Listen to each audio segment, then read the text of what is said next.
Socialist Republican Hindustan socialist Republican.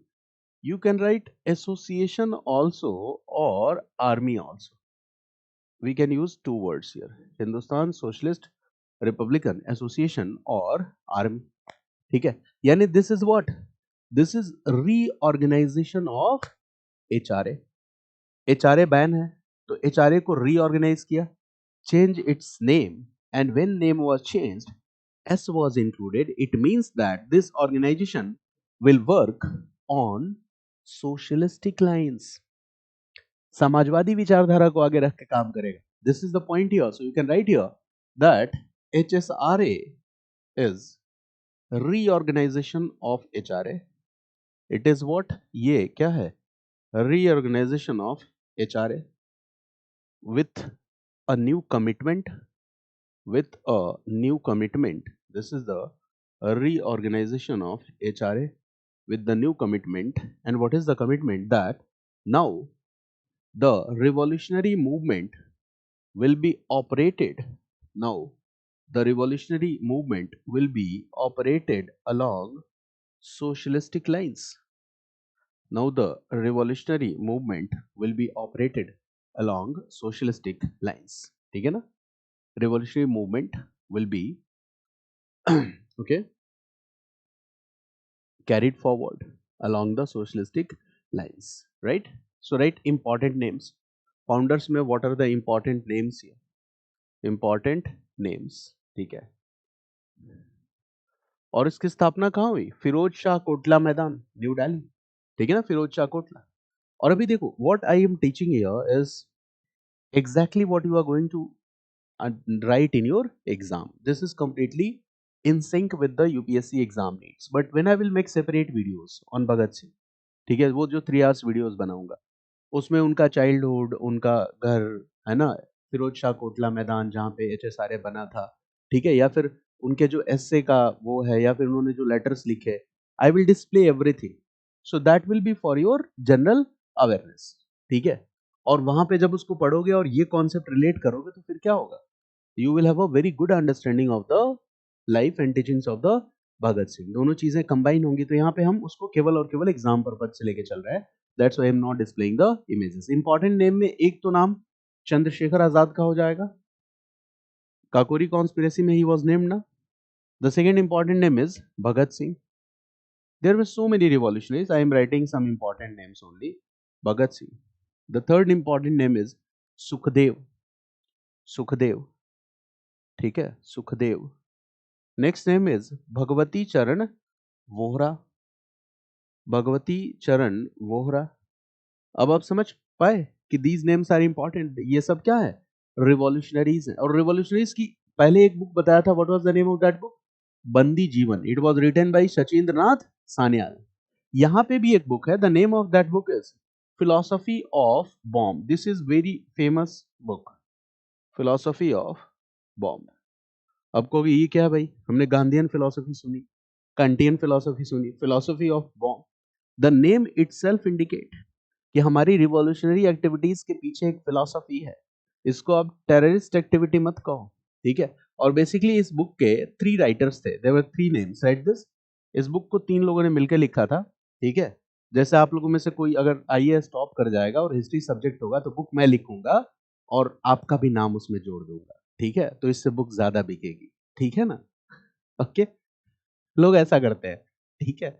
आपको पैसे भी मिल जाएंगे. I am just making joke. Okay. ये मार्केट का, बिजनेस का फॉर्मूला है. ठीक है. और सेलेक्ट होने के बाद बच्चा कहता है कितना मजा आया, मेरा नाम भी हो रहा है. मैंने बुक भी नहीं लिखी. ठीक है. चलिए, तो कितने फायदे हैं सिलेक्शन के. ठीक है. हालांकि ये सब फायदों पे ध्यान नहीं फोकस करना है आपको, पढ़ने पे फोकस करना है. Right. Names write this. Chandrashekhar Azad. एक इसमें है Chandrashekhar Azad plus the second name is Yashpal. Yashpal. Yashpal. Chandrashekhar Azad. Yashpal. And the third name is Bhagwati Charan Vohra. Bhagwati Charan Vohra. The third name is Bhagwati Charan Vohra. ये नाम यहाँ लिखा हुआ है, Bhagwati Charan Vohra.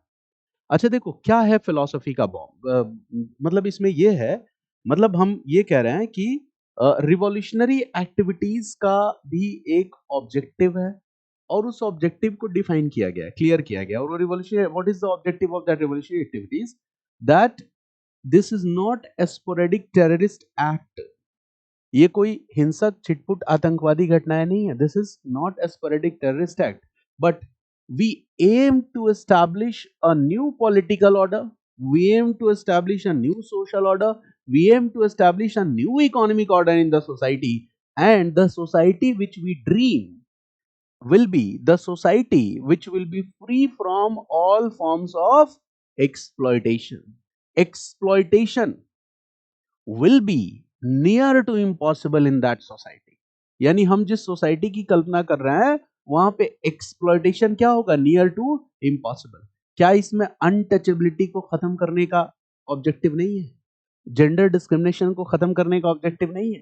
Everything is included. ये सिर्फ और सिर्फ कॉलोनियल डिस्क्रिमिनेशन से जुड़ा हुआ मामला नहीं है। If you want to write, you can write here that, write this, the objective of revolutionary activities in India, write this, नहीं ऐसे लिखो, write like this, write, revolutionary activities in India were not merely were not revolutionary activities in India were not sporadic terrorist acts, were not sporadic terrorist acts। भाई terrorism में क्या होता है बताओ? वो देखते क्या कि कौन दोषी है कौन निर्दोष है। एक साथ पता चला 500 लोगों को किल कर दिया, many women many children, but यहां पे ऐसा कुछ है क्या? कहीं नहीं दिखा ना। तो आप टेररिस्ट एक्टिविटी कैसे कह सकते हो? और भगत सिंह को आप टेररिस्ट कैसे लिख सकते हो? Even some books, some standard books right, ठीक है, terrorist activities of Bhagat Singh, ये तो गलत है ना भाई। How can you write terrorist activities of Bhagat Singh? Okay, जबकि वो बार बार क्लेरिफाई कर रहे हैं कि these are not sporadic terrorist acts, write this, okay. Revolutionary activities in India had a clear vision. Revolutionary activities in India had a clear vision. Revolutionary activities in India had a clear vision, and this vision is to had a clear vision, and this vision is to establish.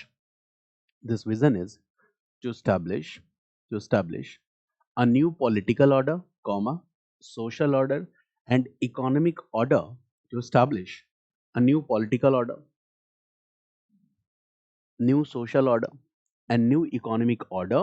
The aim is to establish new political order, new social order, new economic order where exploitation will be an impossible thing, or where exploitation will not be allowed at any cost. Any form of exploitation is not allowed.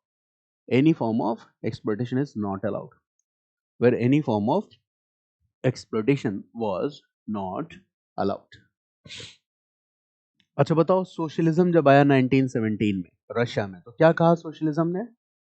All forms of exploitation, okay, all forms of exploitation, okay, are rejected. हम किसी भी exploitation को नहीं accept करेंगे, चाहे वो colonialism हो, imperialism हो, रेसिज्म हो। इसकी बात करी ना, वही बात ये लोग भी कह रहे हैं ना। इसका मतलब what HSRA is saying? HSRA is saying that socialism is our official गोल। समाजवाद के उद्देश्यों को लेके आगे चलना क्या है? हमारा ऑफिशियल गोल है। अच्छा बताओ, थोड़ी देर के लिए सोचना, 1928 is the year. World history मैंने आपको पढ़ाया है। इंटरनेशनल लेवल पर between the period of first world war and second world war, जिसने भी वर्ल्ड हिस्ट्री पढ़ी है, between the period of first world war and second world war, were there any ideological conflicts? First world war और second world war के बीच में ideological conflict था international level पे? हाँ, आइडियोलॉजिकल कॉन्फ्लिक्ट था। कौन कौन सी आइडियोलॉजीज के बीच में कॉन्फ्लिक्ट था? सोशलिज्म, कम्युनिज्म, नाजिज्म, फासिज्म और कैपिटलिज्म। याद आया आपको? ठीक है। अब आप ये बताओ कि कैपिटलिस्टिक आइडिया जो है वो एंटी सोशलिस्टिक है। इंडिया में नेशनल मूवमेंट में एक ऐसा ग्रुप अब इमर्ज हो रहा है जो सोशलिस्टिक आइडिया की बात कर रहा है। अंग्रेज टेंशन में आ जाएंगे कि नहीं बताओ? चलो, इंडिया को आजाद करना पड़ा ये मुद्दा अलग है, लेकिन आजाद करने के बाद इंडिया अगर सोशलिज्म के प्रभाव में आ जाएगा तो ये तो मुश्किल हो जाएगी। तो पहली कोशिश ब्रिटिश गवर्नमेंट की क्या हो कि आंदोलन के उस धड़े को सप्रेस कर देना, to suppress that part of the movement which is inclining towards socialism. मेरी बात समझ गया ना? तो सोशलिज्म की तरफ जो इंक्लाइनेशन हो रहा है उसको खत्म करो। और 1928 से 1931 के बीच का जो टाइम है, इसमें पूरा का पूरा मूवमेंट इंक्लाइन कहाँ हो गया है? सोशलिज्म की तरफ। और जब भगत सिंह को आप एग्जीक्यूट करोगे तो ये मूवमेंट क्या हो जाएगा? रुक जाएगा। ठीक है, तो एक खतरा तो टल जाएगा कि इंडिया में सोशलिज्म आ सकता है। बाकी कांग्रेस से डील करते रहो, कांग्रेस को बातों में उलझाए रखो। कुछ समझ में आ रहा है आपको? कॉन्सेप्ट रिलेट कर पा रहे हो? ठीक है, that what is the ideological development between the period of two world wars at the international level, that thing will also have an effect here. अच्छा, write this that socialism now was the official goal. अब यहाँ पे socialism क्या हो गया? socialism ये हो गया, this becomes the official goal. this becomes the official goal. ये तो official goal हो गया। ठीक है, अच्छा बताओ, सोशलिज्म अगर ऑफिशियल गोल हो गया तो क्या सोशलिज्म रिवॉल्यूशन की बात करता है? यस और no? talks about revolution? Yes. अच्छा, in revolution use of violence is validated or not? Socialism communism पढ़ा है तो यहाँ पे उस आइडियोलॉजी में देखोगे तो use of violence is also validated. इसको भी वैलिडेट करेंगे। अगर ऐसा है तो will this HSRA advocate for a mass based HSRA, will it advocate for a mass based armed struggle? mass based armed struggle mass based armed struggle। ठीक है, mass based armed struggle, ये तो बात करेगा ही। बहुत टेक्निकल चीजें हैं और बहुत आसानी से आप समझ सकते हो। It will talk about mass based armed struggle. Armed struggle आ गया तो वायलेंस आ गया, प्लस आपने क्या कर दिया? मास बेस्ड पॉलिटिक्स जैसे ही आएगी, when the politics will be mass based politics, तो will you make effort to get support of peasant workers students? क्या इन सब का सपोर्ट लोगे आप? लोगे? और उधर इंडियन नेशनल कांग्रेस है, पॉलिटिकल पार्टी है, उसके सपोर्टर आपके सपोर्टर बन जाएंगे, तो ये पॉलिटिकल पार्टी के लिए अच्छा है कि बुरा है? बुरा है।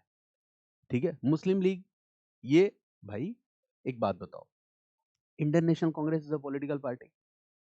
if peasant workers youth will incline towards socialistic ideas, will भगत सिंह, तो वो किधर की तरफ जाएंगे? किस पार्टी की तरफ? ये पार्टी ही तो है HSRA। किस पार्टी की तरफ उनका झुकाव होगा? HSRA की तरफ। तो if this idea will become popular, तो which organization will become popular? HSRA। And this popularity is अच्छा है, but is it a challenge for a political party like Indian National Congress? Yes और no? ठीक है, मतलब practical terms पे देखना।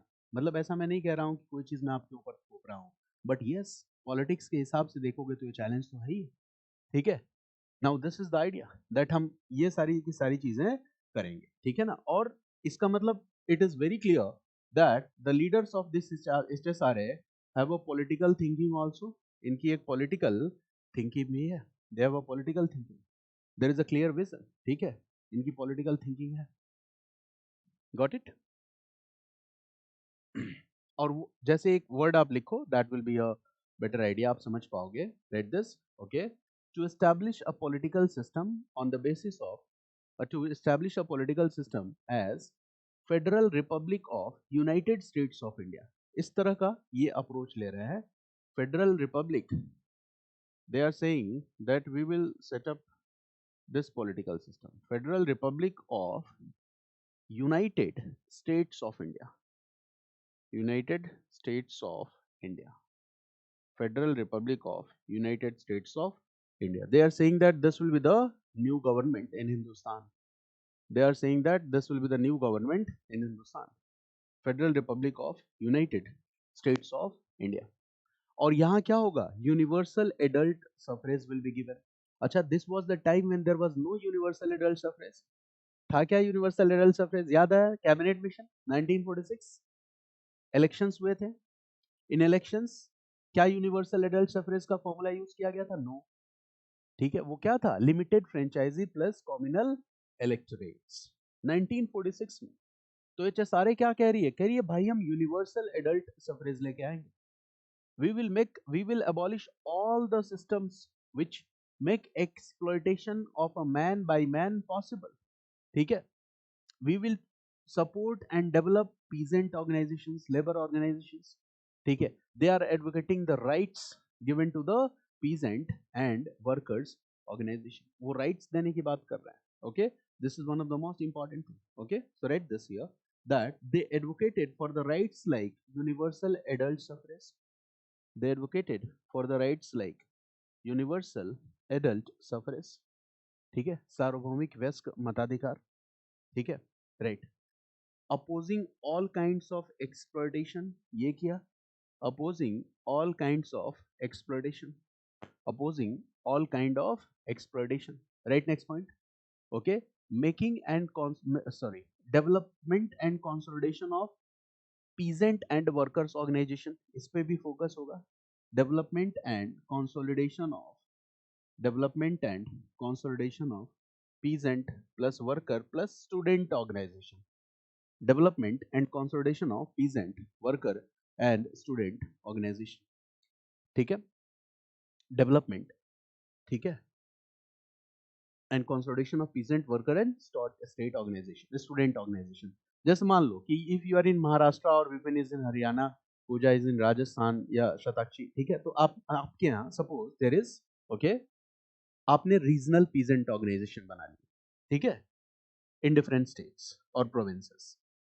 तो बताओ कि आपने अपने प्रोविंस में पीजेंट्स को एक बैनर के नीचे यूनाइट किया कि नहीं?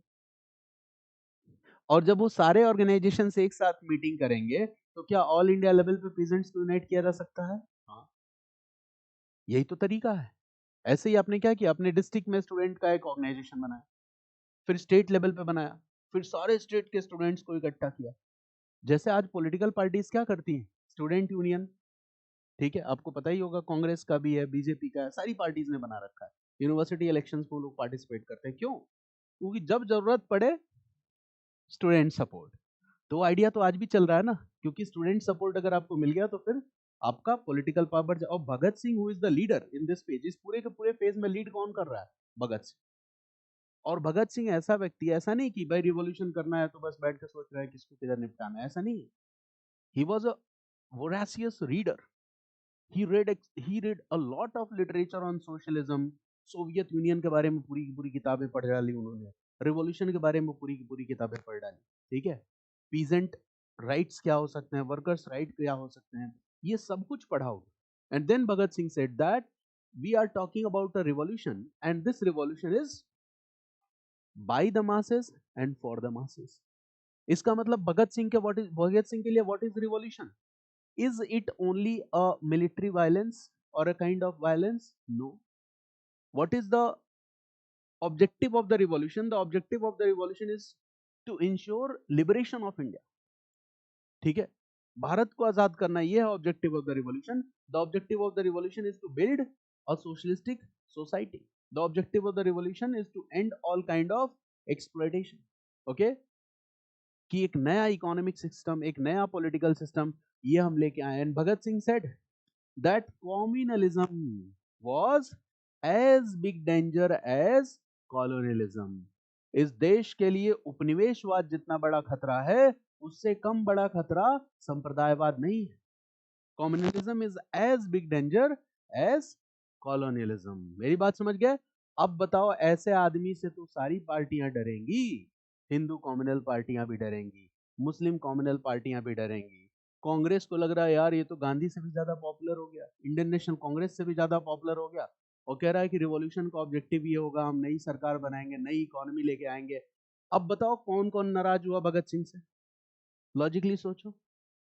क्या नेशनल लेवल पे लोग भगत सिंह से नाराज हैं कि इंटरनेशनल लेवल पे भगत सिंह से नाराज हैं? ठीक है? तो आपको क्या लग रहा है भगत सिंह की फांसी को माफ करेगी ब्रिटिश गवर्नमेंट किसी भी कीमत पे? नहीं.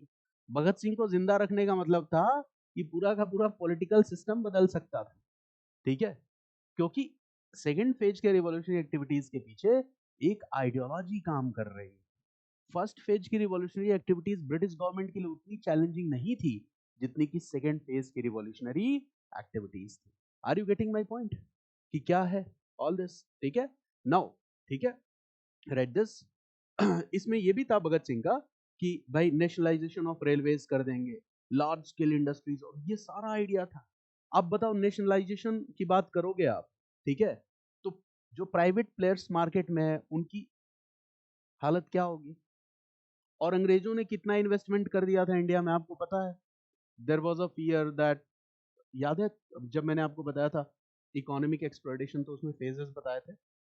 1848 कम्युनिस्ट मैनिफेस्टो, कि कैसे ब्रिटेन में communist ideas were getting popular, then the investment, ठीक है, safe destination for the investment was India. तो इंडिया में लाके पैसा इन्वेस्ट कर दिया, तो इंडिया में आपने पैसा इन्वेस्ट कर दिया, और अभी भगत सिंह कह रहे हैं कि इंडिया में क्या आ जाएगा, सोशलिज्म।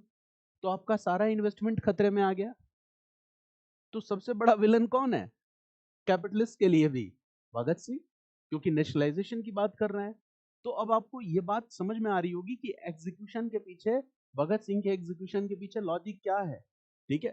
गवर्नमेंट क्यों एग्जीक्यूट कर रही है Bhagat Singh, okay, are you getting my point. तो यू कैन राइट दिस, आप लिख सकते हो इसको, ऑब्जेक्टिव लिख लिया। What was the objective, objective was to set up federal republic of united states of India, federal republic of united states of India. ये organized revolution की बात करेगा, ऑर्गेनाइज्ड रिवॉल्यूशन की बात करेगा, मास बेस्ड पॉलिटिक्स की बात करेंगे, ठीक है, पीजेंट वर्कर्स और यूथ के कंसोलिडेशन पे फोकस होगा, यूनिवर्सल लिबरल सफरेज की बात की जाएगी, ऑल फॉर्म्स ऑफ एक्सप्लॉयटेशन को अपोज करने की बात की जाएगी, राइट। नेक्स्ट पॉइंट, नेशनलाइजेशन, ठीक है, nationalisation of economic activities and the assets, इसकी भी बात की जाएगी, nationalisation of economic activities and assets, okay, right. Next point, impact of idea of socialism, comma, developments in the Soviet Union, impact of idea of socialism, impact of idea of socialism, comma, developments in Soviet Union, developments in Soviet Union, and other revolutionary other revolutionary events of the world on the minds of Bhagat Singh, and other revolutionary events of the world on the minds of Bhagat Singh, ठीक है, other revolutionary events of the world on the minds of Bhagat Singh, ठीक है, ये बात आपको समझ में आई, okay, right. Next point, okay, according to Bhagat Singh, revolution could only be achieved, according to Bhagat Singh, revolution could only be achieved by the masses and for the masses, according to Bhagat Singh, revolution could only be achieved by the masses and for the masses, revolution could only be achieved by the masses and for the masses, ठीक है, by the masses and for the masses, ठीक है। now we are discussing meaning and scope of revolution, ठीक है, according to Bhagat Singh, according to Bhagat Singh, ठीक है। in GS mains you can get this question, so you must know a few points, that what is the meaning and scope of revolution according to Bhagat Singh. So draw this structure and write 4 to 5 points, ठीक है, meaning and scope of revolution according to Bhagat Singh, okay। So write this, revolution, revolution, right, is not a sporadic act of terrorism, revolution is not any sporadic act of terrorism, revolution is not any sporadic act of terrorism, it's not only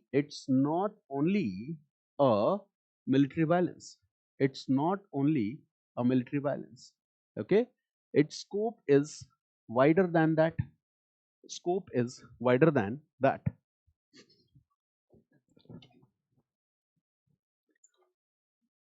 scope wider than that,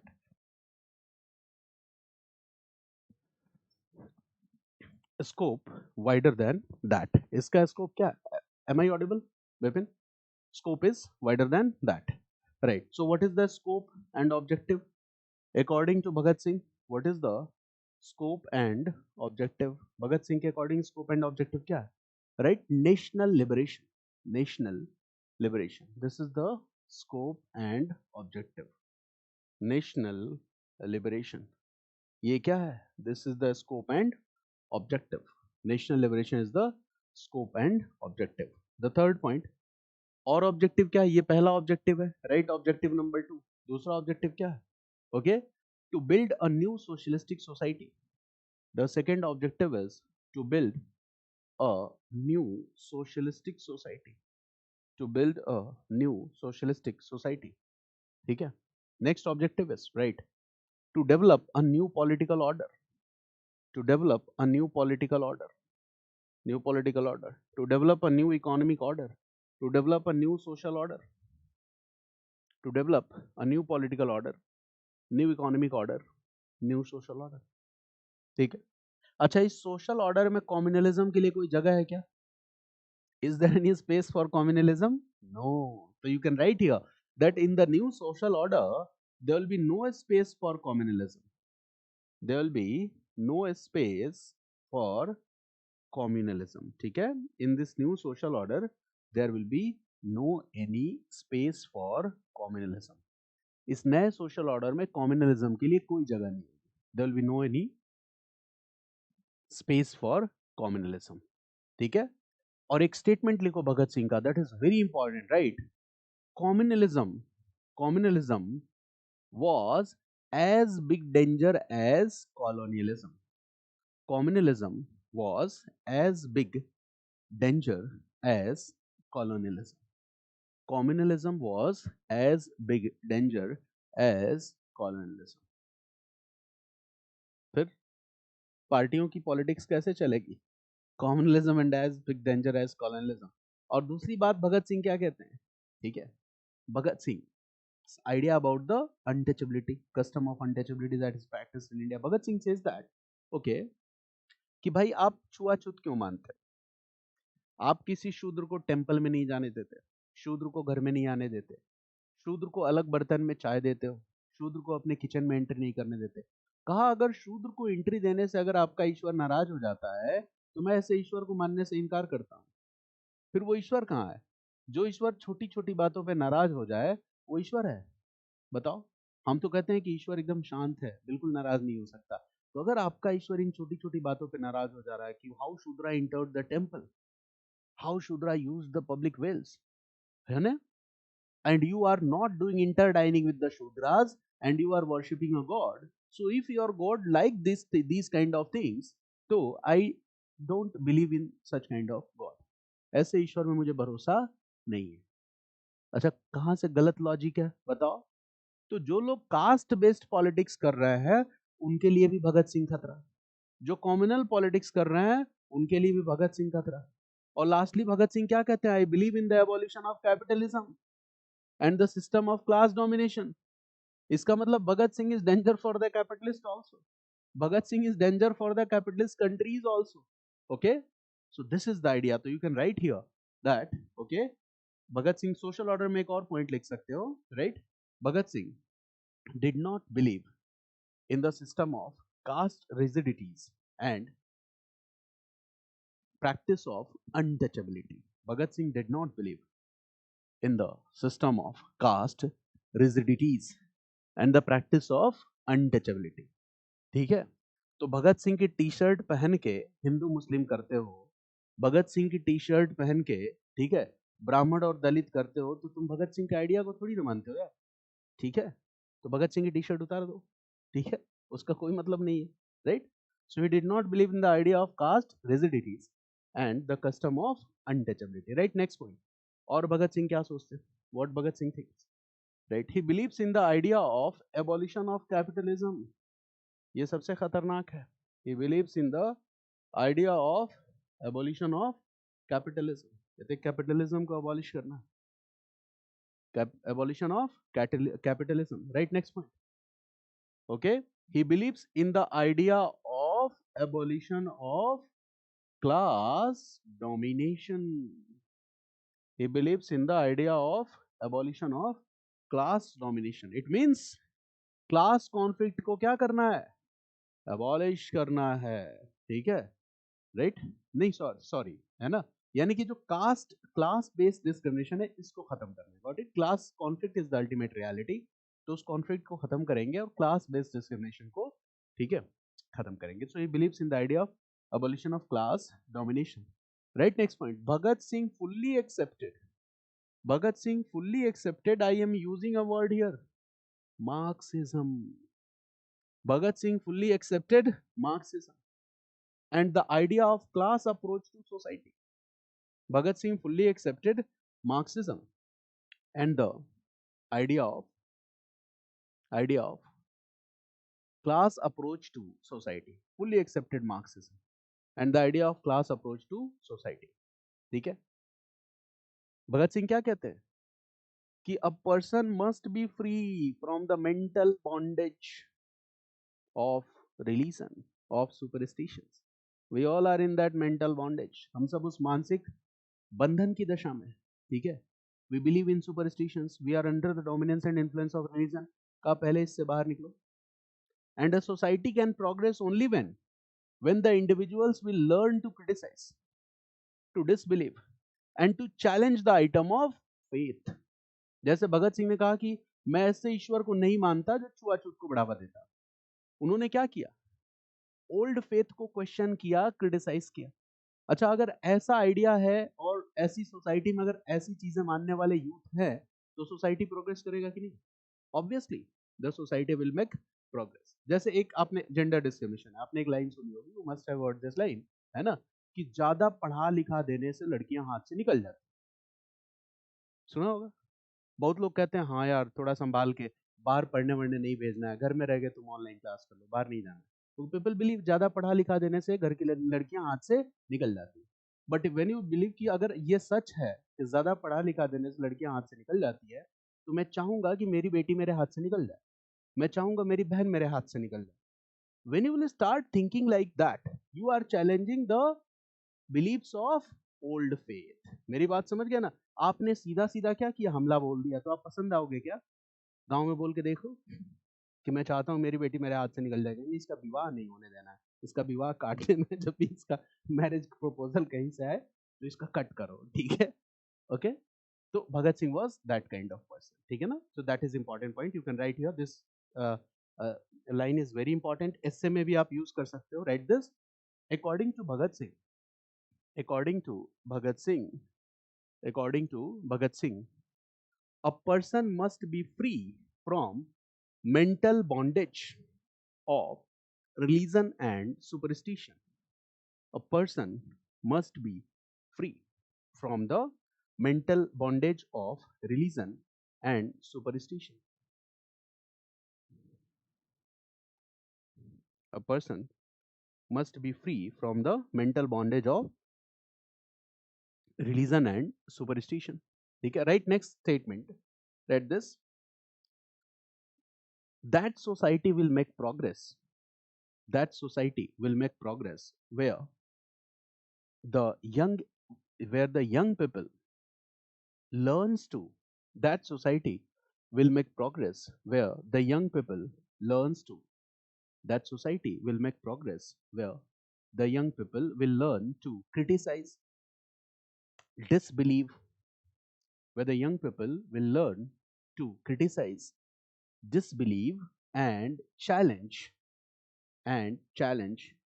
every item of old faith. Challenge every item of old faith. ठीक है, every item of old faith. Disbelieve, ठीक है, challenge every item of old faith. एक और बात याद रखना, भगत सिंह जो है, ठीक है, an important fact, ठीक है, he first found an organization that is नौजवान भारत सभा in 1926, और उसके बाद जो HSRA है इसके साथ ये जुड़ते हैं 1928 में. तो this fact you can right, एक बॉक्स में लिख सकते हो, नौजवान भारत सभा, नौजवान भारत सभा, नौजवान भारत सभा 1926. HSRA कब है? HSRA is in the year 1928. HSRA 1928 में, ठीक है ना. भगत Singh was a student leader also, ठीक है, we all know this. Bhagat Singh was a student leader also. और एक और declaration भगत सिंह का बता रहा हूँ, that is very much important and we should know this. Read this. Bhagat Singh himself declared, Bhagat Singh himself declared on 22nd Feb 1931. Date is not important, but I am writing a date for a reason. Bhagat Singh himself write on 2nd Feb 1931. फांसी कब है भगत सिंह को बताओ? 23rd March 1931. It means almost 1 month before. फांसी के एक महीने पहले भगत सिंह क्या लिखते हैं? ठीक है, that is very important. Right the statement 1 month before. ठीक है, नियरली 1 month, एक 1 month से ज्यादा है. ठीक है, बट 1.5 months लिख सकते हो. 1.5 months बिफोर द एग्जीक्यूशन क्या लिखते हैं? Right the statement. This is very important. Right this. Apparently, I have acted like a terrorist. Apparently, I have acted like a terrorist. Apparently, I have acted like a terrorist. Apparently, I have acted like a terrorist. Apparently, I have acted like a terrorist. But I am not a terrorist.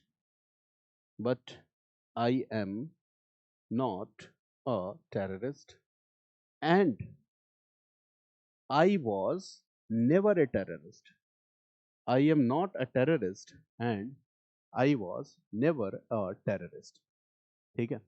I was never a terrorist. Apparently, I have acted like a terrorist, but I am not a terrorist and I was never a terrorist. And write in bracket में लिखो except perhaps in the beginning of my revolutionary career. Except perhaps in the beginning of my revolutionary career. Except perhaps in the beginning of my revolutionary career. इस बात में बहुत दम है. This statement ये तो आपको याद करना चाहिए कि apparently I have acted like a terrorist. यानी कि जब आप भगत सिंह को देखते हो या भगत सिंह के बारे में पढ़ते हो तो एक दफा आपको ऐसा लगेगा कि Bhagat Singh was a terrorist, but he is saying that I was not a terrorist, I was never a terrorist. आपको ऐसा क्यों लग सकता है? परहैप्स. ठीक है, कब लग सकता है? In the beginning of my career. जो मेरी कुछ एक्टिविटीज हैं उनको देख के आपको ऐसा लग सकता है, लेकिन मैं टेररिस्ट नहीं था.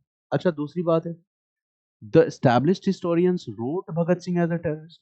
The terrorist activities of Bhagat Singh अभी भी हिस्ट्री की बुक में लिखते हैं.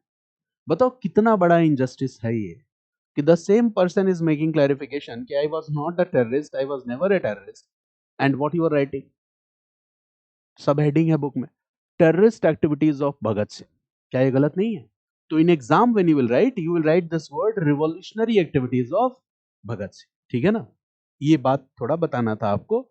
ये चीजें आप समझ गए. Now I am going to discuss a very important event with you that is also a part of exam. और वो इवेंट क्या है? Right this, an important event, and that event is the event dated on 8th April 1929. 8th April 1929 तब की ये event है. 8th April 1929. ठीक है. In this event 2 revolutionaries were involved. यहाँ पे there were 2 revolutionaries that were involved. 2 revolutionary involved थे. The name of one revolutionary is Bhagat Singh, and the name of second revolutionary here is Batukeshwar Dutt. ठीक है, Batukeshwar Dutt. This is the second revolutionary, Batukeshwar Dutt. So there are 2 revolutionaries involved here, Bhagat Singh and Batukeshwar Dutt. And what is the event? वो event क्या है? तो event क्या है? Read this. They threw bomb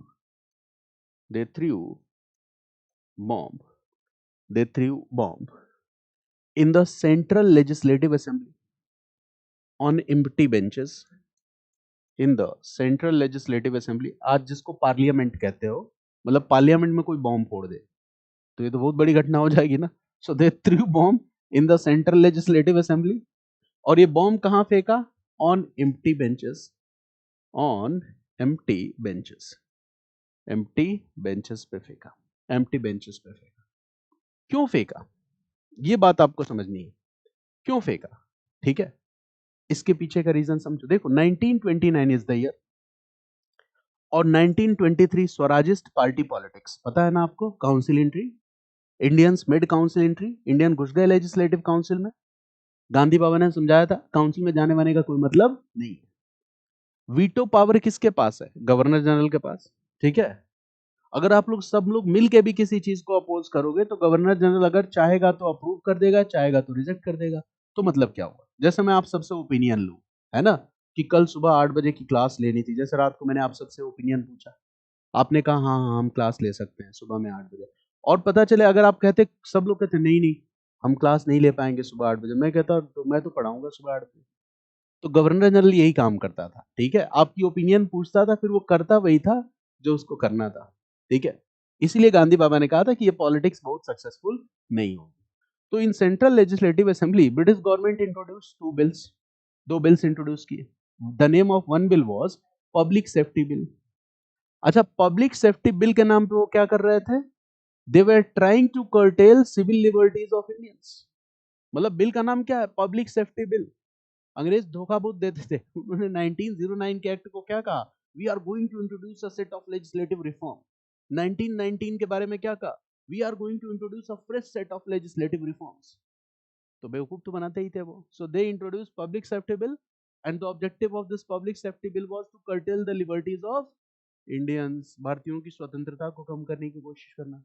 दूसरा, at the same time they introduce another bill, that is trade disputes bill. और trade disputes bill के माध्यम से they were trying to curtail the right of the workers, workers के अधिकार को कम करना, क्योंकि वर्कर्स अब ऑर्गेनाइज हो रहे थे, अपने राइट्स की मांग कर रहे थे। अच्छा, 1929 के आसपास वर्कर्स क्यों ऑर्गेनाइज हो रहे थे, अपने राइट्स की क्यों मांग कर रहे थे? क्योंकि ये second phase of revolutionary activities में कौन से आइडिया को प्रमोट किया जा रहा है? Socialism. And they are promoting workers, peasants, students to get united, कि उनको यूनाइट होना चाहिए। वर्कर्स को लगा यार यूनाइट होना चाहिए, वो यूनाइट हो रहे हैं। गवर्नमेंट ने कहा यार ये यूनाइट हो जाएंगे तो फिर तो नेशनल मूवमेंट को मजबूत कर देंगे, ठीक है। तो British government introduce these two bills. Indian political representatives ने क्या किया? अपोज किया इन बिल्स को, कहा हम पास नहीं होने देंगे, खूब हंगामा कर लिए, कुर्सी टेबल तोड़ लिए। लास्ट में गवर्नर जनरल के पास वीटो है, वो पास कर देगा, ठीक है। भगत सिंह ने कहा अच्छा तुम लोग अपना काम कर चुके, काउंसिल एंट्री में काउंसिल एंट्री करके भी इस बिल को पास होने से नहीं रोक पा रहे हो, ब्रिटिश गवर्नमेंट तुम्हारी नहीं सुन रही है। वो आके रो रहे थे भगत सिंह के सामने कि साहब ब्रिटिश गवर्नमेंट हमारी बात नहीं सुन रही है, हमने सदन में इतना हंगामा किया, कुर्सी टेबलें तोड़ डाली, गवर्नमेंट हमारी बात सुन ही नहीं रही है, गवर्नमेंट बहरी हो गई है। भगत सिंह ने कहा ठीक है, बहरे लोगों को सुनाना मुझे आता है। तो to make the deaf hear, Bhagat Singh did what? Bhagat Singh threw bombs on the empty benches on legislative assembly to make the deaf hear. Who was the deaf? British authority. British authorities ने legislative assembly में Indian political representatives के opinion को respect नहीं दिया। तो ऐसी सरकार क्या है? बहरी सरकार है, डीफ है। And to make the deaf hear, Bhagat Singh threw bomb in the central legislative assembly. कहा यार हमने मॉडरेट तरीका तो अपना लिया ना। अच्छा, जो बॉम्ब फेंका, क्या इस बॉम्ब का उद्देश्य किसी को जान से मारना था क्या? बताओ। तो ये वायलेंस हुआ कि ये लिमिटेड वायलेंस हुआ? Limited violence. तो बॉम्ब फेंका तो आप कह रहे टेररिज्म वाला एक्ट है, ये टेररिज्म वाला एक्ट थोड़ी ना। This was done for a cause, and what was that cause? To make the deaf hear. British government Indian लोगों के बात को, इंडियन पॉलिटिकल रिप्रेजेंटेटिव्स के बात को सिंसियरली नहीं सुन रही थी, और उसका तो अप्रोच बहुत पहले से था, हमारी बात को, किसी भी बात को सीरियसली नहीं लेते थे, ये तो पता ही है ना आपको। So this was the episode, okay. तो write this, threw bomb, okay.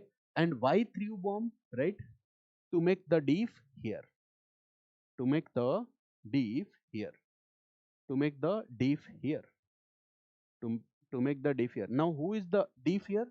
So British government, British Indian government is the deaf, colonial government is the deaf, to make the deaf hear. And why British colonial government is the deaf? So there is two reasons here why it's deaf, ठीक है। So there is two reasons here. One is what? Right, public safety bill, पहला है public safety bill, and the second is trade disputes bill। इन दोनों का नाम याद रखना, public safety bill and trade disputes bill. We are not going to read this in detail, तो short में आपको बता देता हूँ। This issue is related to public safety bill and trade disputes bill. तो write about public safety bill लिखो, It was introduced to curtail the civil liberties of the Indians. Public Safety Bill, it was introduced to curtail, it was introduced to curtail civil liberties of Indians. It was introduced to curtail civil liberties of Indians. ये है Public Safety Bill. और Trade Disputes Bill क्या है? Read this. It was introduced to curb the rights of the workers to organize and struggle. It was introduced to curb the rights of the workers to organize and struggle. It was introduced to curb the rights of the workers to organize and to struggle. ठीक है? It was introduced to curb the rights of the workers to organize and struggle. To organize and struggle. इतनी बात आपको समझ में आई? ठीक है? Lastly, क्या है? Read this. Execution of Bhagat Singh. This part I have already discussed with you. Execution of Bhagat Singh in the year 23rd March 1931. ठीक है, यही तो था ना? Execution of Bhagat Singh 23rd March 1931. ठीक है ना? Execution of Bhagat Singh.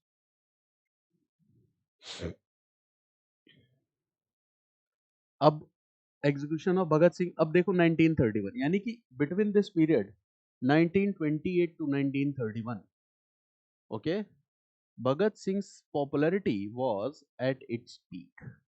ये बात आपको समझना है. Bhagat Singh popularity was at its peak. Bhagat Singh here was the symbol of socialism, communism, Marxism, जो भी कह लो. So he was the symbol of socialism in India. Bhagat Singh बन चुके थे symbol of socialism. Bhagat Singh was very much popular among the youth, among the peasants, among the workers. And he was also making efforts to organize and consolidate youth, peasant and workers. वो इस idea में believe करते थे कि हमें इन सबको क्या करना होगा? साथ लाना होगा. It means mass based movement में भगत सिंह यकीन करते थे कि नहीं? यस. ठीक है.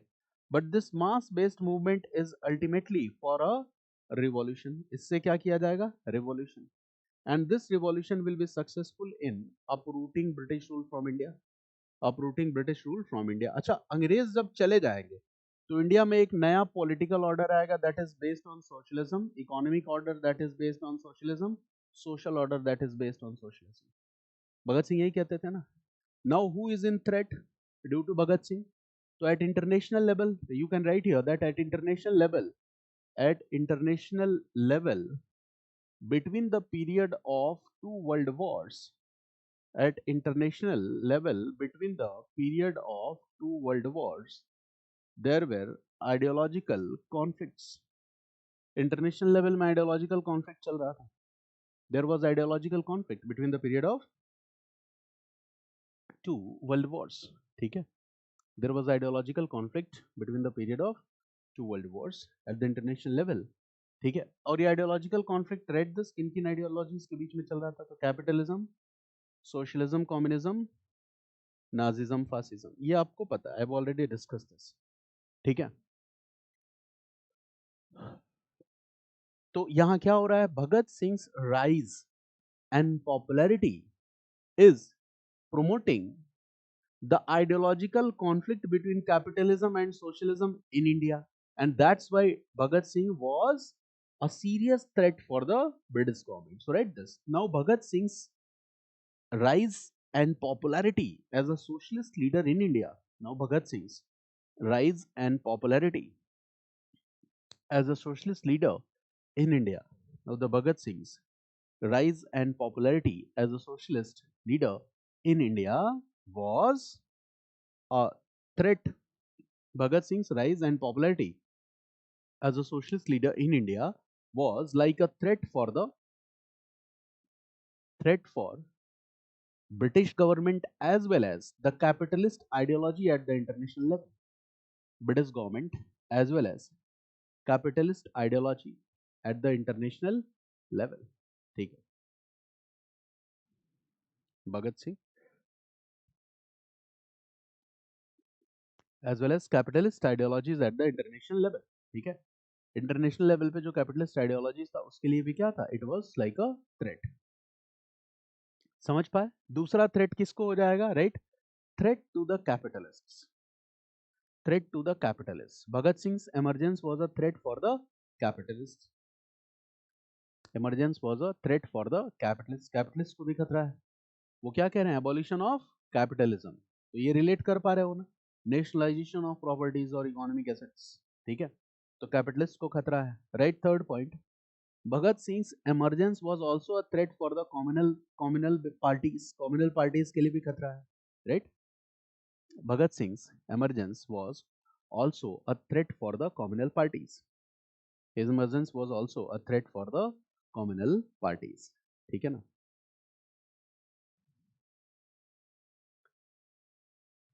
ये मत लिखना threat to Indian National Congress, ठीक है, क्योंकि फिर वो कॉन्ट्राडिक्ट कर जाएगा। मेरी बात समझ गए ना? तो वो हम नहीं लिख सकते। तो ये बात आप समझ गए। एग्जीक्यूटेड इन 23 मार्च 1931। अच्छा, एग्जीक्यूशन जिन कंडीशंस में होता है वो क्या है आपको पता है? First RTC has been completed. Now the British government anyhow, किसी भी तरह से, is trying to ensure the participation of INC in second RTC. किसी भी तरह से चाहती कि सेकेंड आरटीसी में आईएनसी का पार्टिसिपेशन हो जाए। And this issue was very important for whom? Very important for British government. कौन गरज में है? इंडियन नेशनल कांग्रेस की ब्रिटिश गवर्नमेंट। ब्रिटिश गवर्नमेंट अगर Indian National Congress will not participate in RTC तो उन डिस्कशंस का कोई मतलब ही नहीं होगा। And what happens? Okay, INC and Gandhi agrees to participate in second RTC. And here Gandhi concluded a pact with Irwin. This pact was concluded on 5th March 1931 and INC participates in second round table conference. ठीक है, but Bhagat Singh execution, okay, was not repealed। उसको repeal नहीं किया गया। सबके अपने explanation हो सकते थे, लेकिन अगर इंडियन नेशनल कांग्रेस इस बात पे अड़ जाती कि इंडियन नेशनल कांग्रेस तब तक पार्टिसिपेट नहीं करेगी राउंड टेबल कॉन्फ्रेंस में जब तक भगत सिंह को फांसी की सजा को रद्द नहीं किया जाता, तो यकीन मानो ब्रिटिश गवर्नमेंट के लिए मजबूरी था कि यहां फांसी की सजा को क्या करना पड़ता, रद्द करना पड़ता। बाद में कुछ और वो तरीका लगाते, that is a different thing, but here this matter was very much important. ठीक है, बट क्या हुआ? It was not addressed.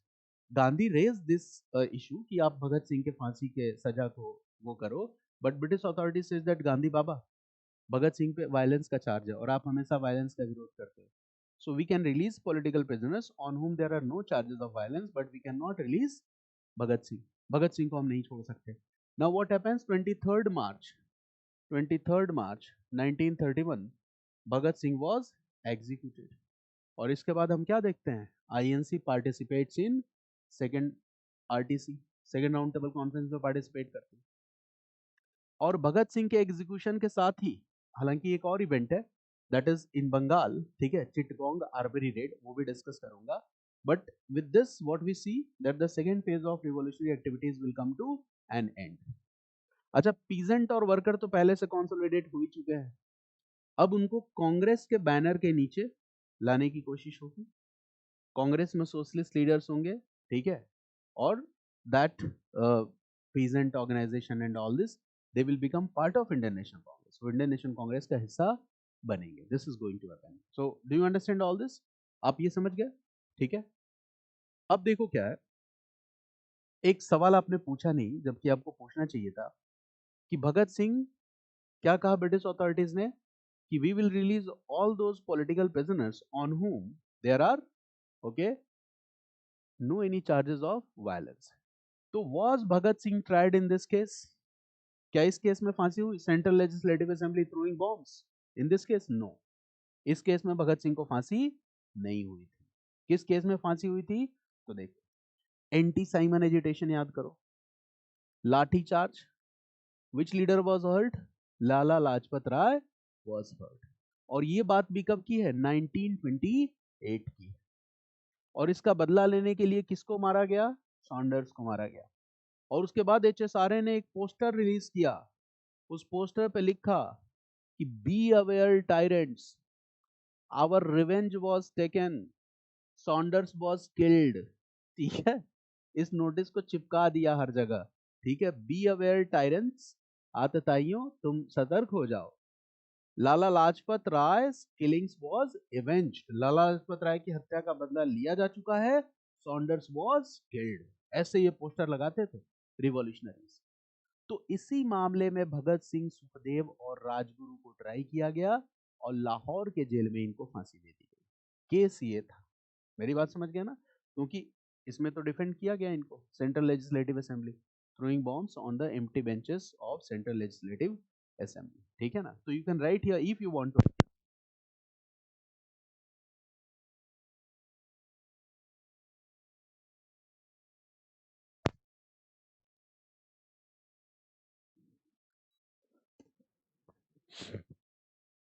देखो, Bhagat Singh was tried in which case?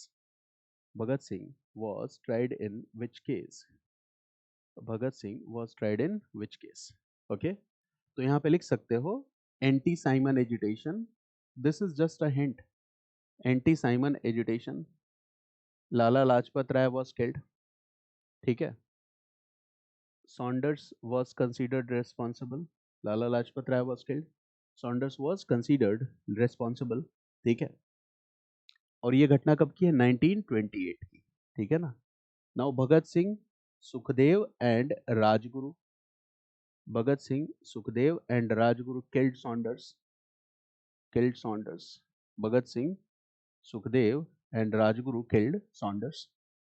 ठीक है, इन लाहौर, इन Lahore, assassinated Saunders in Lahore। ठीक है, and then posters, okay, pamphlets were distributed। और पैम्पलेट में क्या लिखा हुआ था? Beware tyrants। ठीक है, लाला लाजपत राय killing was avenged, avenged।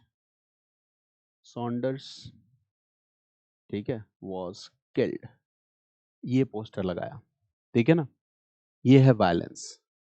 British government will say that this is like the promotion of violence. आप वायलेंस को प्रमोट कर रहे हो। ठीक है, लाहौर में घटना हुई तो लाहौर कॉन्स्पिरेसी भी इसको बोलते हैं, Lahore conspiracy. In this case later Bhagat Singh was tried and executed in Lahore jail। In this case, Bhagat Singh was tried and executed in Lahore jail। ये बात आपको समझ में आई? This is the second episode। अब इसमें there is a third episode and the third episode is Chittagong armoury raid. ये भी आपके साथ में डिस्कस करूंगा। Chittagong armoury raid, Chittagong armoury raid. ठीक है, नाउ कल मैसेज आया कि आज सोसाइटी में कुछ इलेक्ट्रिसिटी मेंटेनेंस का काम होने वाला है, जैसा अभी कट हुआ ना एक बार। ठीक है, तो there will be frequent power, ठीक है, डिसरप्शंस। तो मुझे लग रहा है वो प्रोसेस शुरू हो गया। होना तो वैसे था वो 10:30 या 11 से, बट अभी से स्टार्ट हो गया। तो I think that we should discontinue, अभी रोक देना चाहिए, बिकॉज ये अभी within half an hour I think that 2 to 3 times there will be power disruption।